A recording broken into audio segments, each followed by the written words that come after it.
Once in a blue moon அப்படின்னா rarely and infrequently இல்லைனா occasionally. எப்பயாச்சும் ஒரு விஷயம் நடக்குது அப்படின்னா அது once in a blue moon அப்படின்னு சொல்லுவாங்க.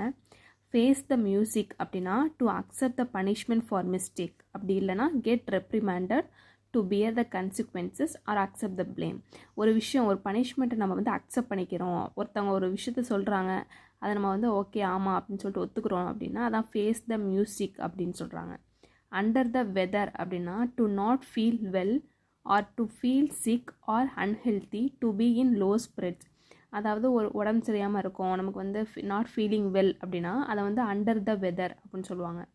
எ போல்ட் ஃப்ரம் த ப்ளூ அப்படின்னா something unexpected and unpleasant, a complete surprise, a sudden calamity and unexpected disaster. ஒரு விஷயம் வந்து ரொம்ப நல்ல விஷயமா இல்லாமல் கெட்ட விஷயம் வந்து திடீர்னு நடக்குது அப்படின்னா அதை வந்து எ போல்ட் ஃப்ரம் த ப்ளூ அப்படின்னு சொல்லுவாங்க. ஒரு விஷயம் வந்து நமக்கு சாதகமாக இல்லை பாதகமாக இருக்குது அப்படின்னா எ போல்ட் ஃப்ரம் த ப்ளூ அப்படின்னு சொல்லுவாங்க. பரி த ஹேட்செட் அப்படின்னா டு மேக் பீஸ், ஏன்னா to end a quarrel.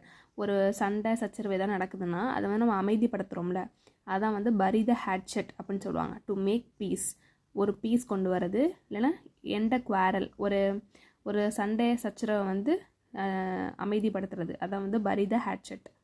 Wild goose chase அப்படின்னா a worthless hunt or chase, futile search, unprofitable adventure.